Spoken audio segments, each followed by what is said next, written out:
This video is intended to show the changes that have been made to opendro for a full LCD display.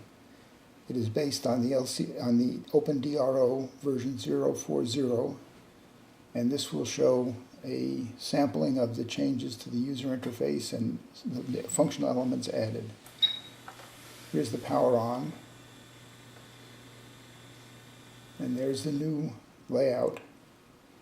Here it is again. You can see it more clearly. As you see, there are axes identified on the right, and there are status indicators in the next column over. This will now be a review of the function menu and its submenus to show what is here. The things have been simplified.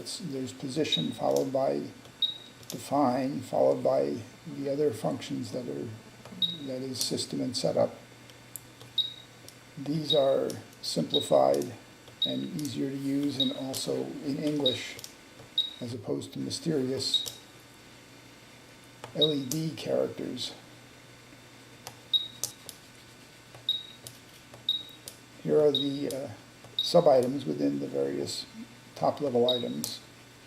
Here's system, and we'll see the sleep function in a moment.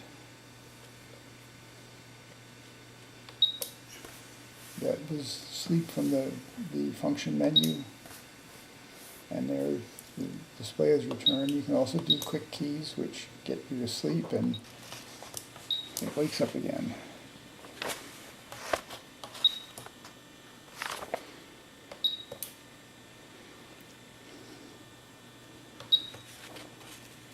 This is the bolt circle, which used to be bolt hole definition item being filled out. The various parameters are shown in the fourth line with their current value, and the fifth line is where you enter the new value. And at the end of the entry of data, as you can see here, there's a summary of all of the parameters that have been entered. The video doesn't allow you to clearly see the indicators in the column on the left, but we will have a close-up shortly that allows you to see the details.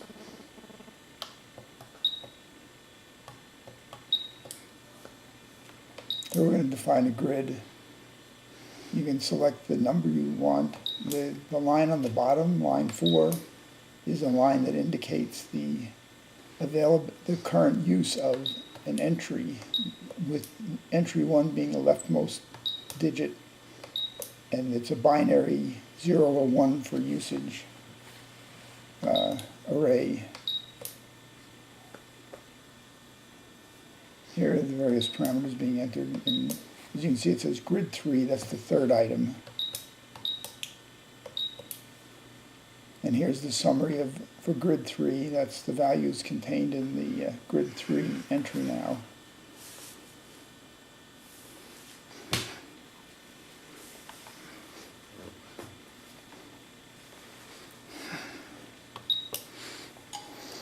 Here we're going to go again to define, and we're going to define radius, which is a new feature of the opendro software. It allows you to cut a radius by making multiple passes through manually following the directions displayed on the LCD.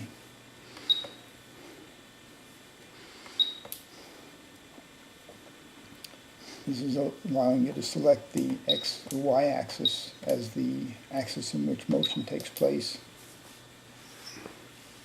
And this is the number of steps. This is all standard stuff.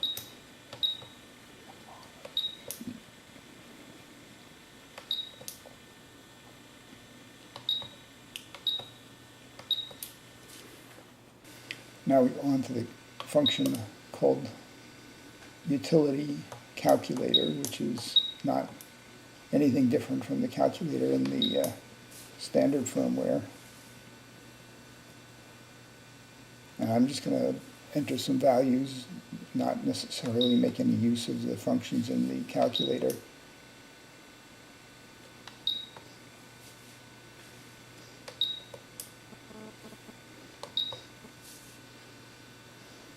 There's a complete set of usages for the various keys that are related to the calculator that I'm not going to cover. This is the help menu. Hit the question mark and you get quick keys help at the moment. That's the only thing I've implemented. Help will, in the final form, be context sensitive. That is, when you hit the question mark, you will be given help for the particular function or screen you're in.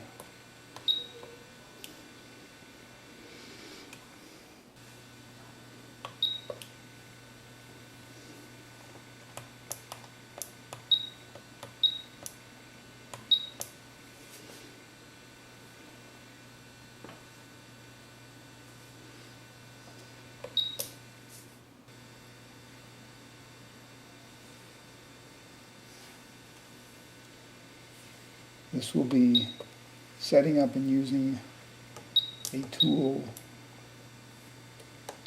and you can navigate back and forth, forward and backward, by using the right and left keys around the screen. So here we're going to define a tool. In a moment we'll pick the number. And you can see the entry status is the same format as the previous examples. Here we're going to define the XY diameter, that is the diameter basically, and the Z diameter is for a ball end cutter. And so the summary being displayed once again.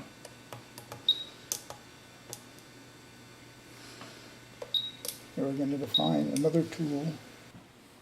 You see the one that indicates that entry 2 is active or has content, where the other entries don't.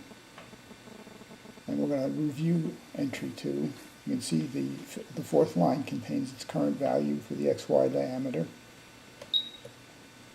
Z diameter similarly. And there's the summary.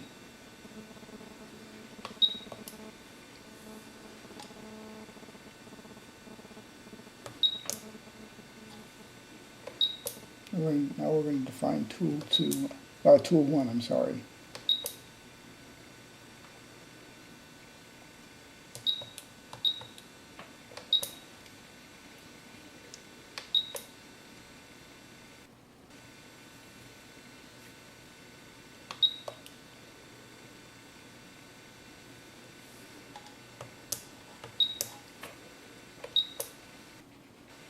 There are two tools now with values in them, 1 and 2.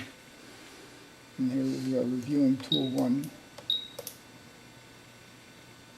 which has no Z diameter, so it's not a ball end cutter.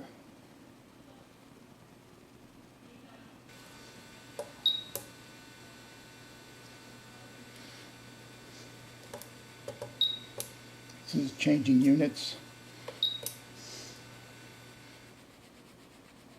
And here's a close-up of that.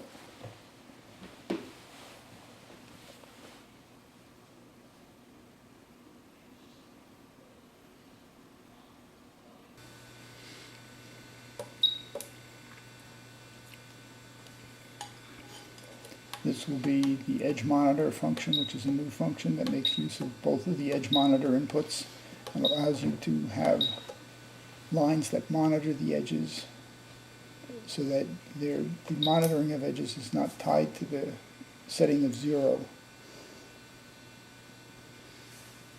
This is useful for positioning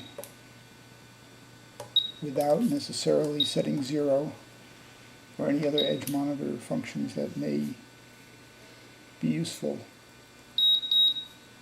There is an alert, which is the 2 beeps, which is distinct from the warning, which is 3 beeps. This is edge 1. You reset a sensed edge by pushing the 0 button, and it says no edge when it's waiting for an edge. And it says the edge number when it's found an edge.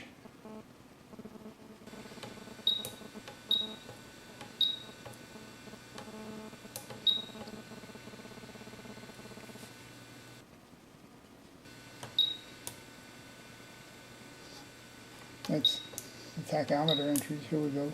This is edge 2. for the edge monitor, so we're going to activate that.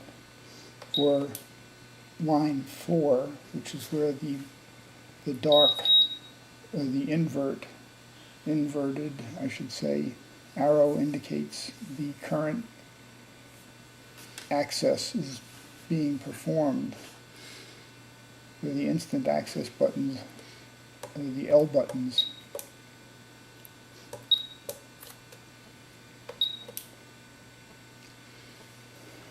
if you don't want to use an edge, you can turn it off, which is what the yes or no for the edge active is, instead of having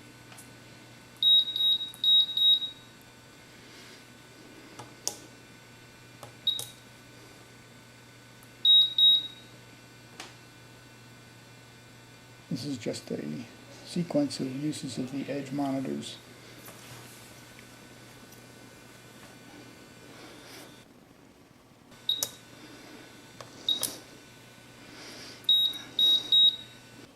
The 3 beeps were because 2 edges were sensed concurrently, or not exactly concurrently, but in the overlap of the beep period.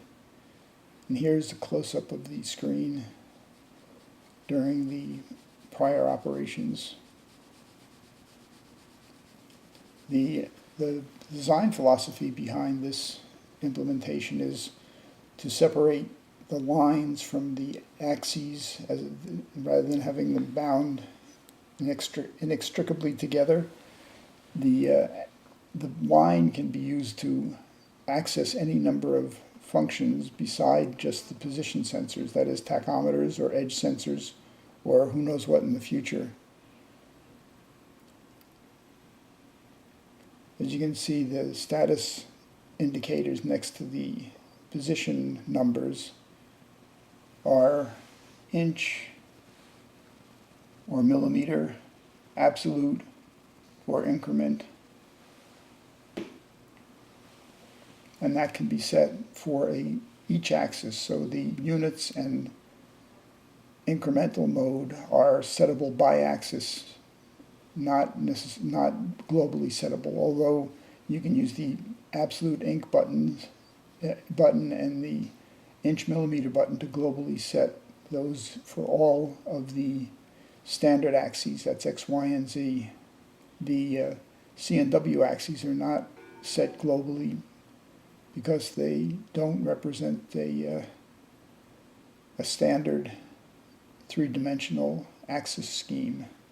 They would be for other position sensors, such as a rotary table.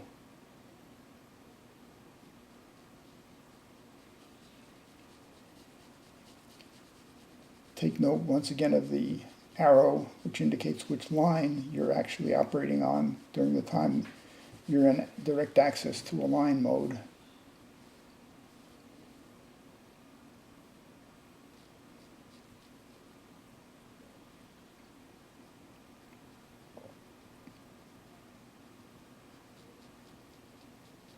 You can see there's plenty of jitter still. The bottom scale is not functioning correctly. I have a bum scale, so that will have to be fiddled with to make it work.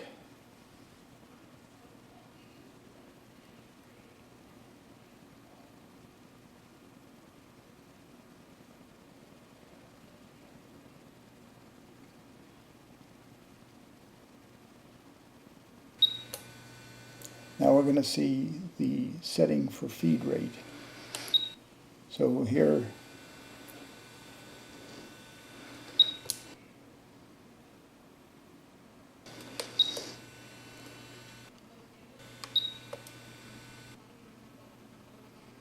the axis for feed rate is 4, and it's been set to use axis 1.